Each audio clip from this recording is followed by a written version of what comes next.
Hi, my name is David Carmona. I am the director at the Robert Koch Gallery in San Francisco.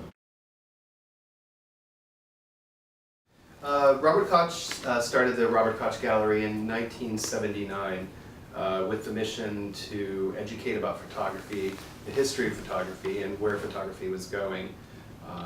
And that has been his mission to this day. The gallery presently has the largest span of photography of probably any gallery in the United States at least, and with 19th, 20th, and contemporary and conceptual photography still being the focus. So we have a very large spectrum of artists that we work with, a number of different types of works, from modernism to conceptual, really, to this day, to street photography, and really pretty much any kind of photography you can think of. We don't limit ourselves to one particular type of photography. We have a very open mind, and if it's good, or if we feel it's good and we like it, it's something that we put ourselves behind. We are engaged with the community. We're open 5 days a week, and we put on exhibitions every 5 weeks. And putting together those exhibitions is quite a bit of work, and part of the, at least satisfaction for me on doing that is I feel it's a great thing for the community because you can come by. Yes, we are a commercial gallery and we do sell works, but you don't have to buy something to come to the gallery. So there's two sides to it really. You're supporting the artists. Well, some of them are dead, but the ones that are alive you're supporting. And you're also, in a way, a public space where people can come and see what is happening in photography and what has happened in the past.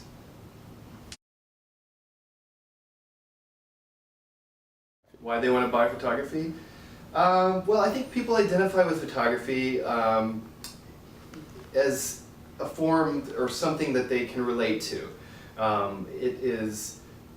Photography is capturing something from life in its simplest term.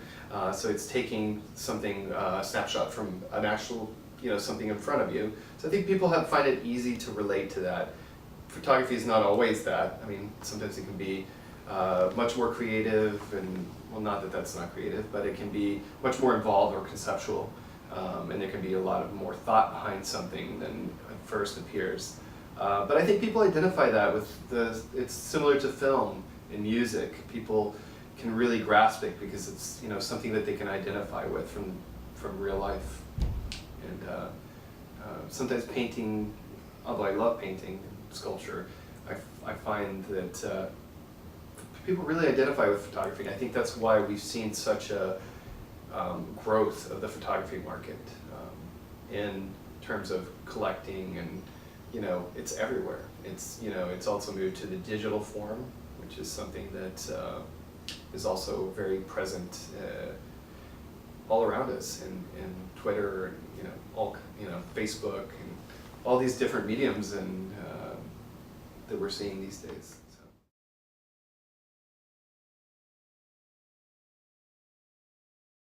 More difficult. Well, I think difficult on both sides. I think difficult for an artist. Okay, yeah.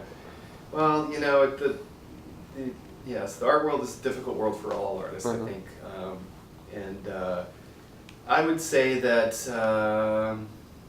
they're both difficult in their own way. New York's interesting because there's so much going on, and the amount of things that are happening there are just mind-blowing. You can't possibly wrap your head around everything that's happening there. And so that's interesting to me, and was interesting to me when I moved there. But San Francisco has had a rich history of photography. I mean, from Ansel Adams to Bernice Abbott, and the East Coast, West Coast, Robert Frank, and the Beats. And so there's always been kind of a dialogue between New York, LA, and San Francisco. So I feel like it's really not that different in terms of the language and what's happening with artists, and because things are really happening in LA, and especially lately. So with Ed Ruscha, and just a lot of big galleries are moving to LA. San Francisco has always kind of been a little more provincial, but you know, there's something charming about that, and there's been some very important photography galleries that have existed in San Francisco for many, many years, and very well respected on a global level. So I feel like, you know, it's, you know, they're just different. In terms of the collecting culture, I think it's, the San Francisco market's a little more interesting in that, you know, it's a little more challenging. In New York, you know, there's been this collecting culture where the parents bought, the kids now are buying, and you know, they're all kind of, the family's been involved in collecting art and photography in whatever form.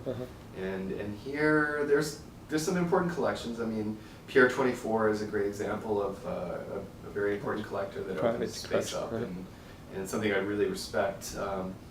So I feel it is a little different, but San Francisco is, you know, really grown.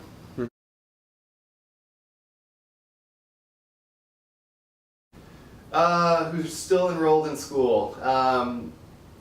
I don't really cherish those years because they're really the years where you really learn, and it's, you know, it's an important time because that's when you kind of really start to develop, and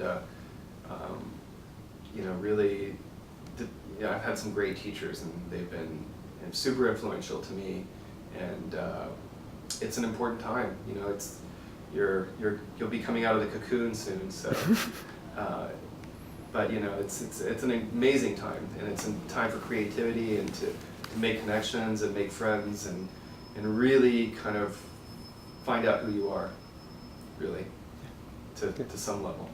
You know, a lot of that also happens when you get out of school too, after a couple of years. But yeah, no, just really cherish those years and really make the best of it. That's all I can say. I mean, I think fondly of the time, you know, when I was enrolled in school, and yeah.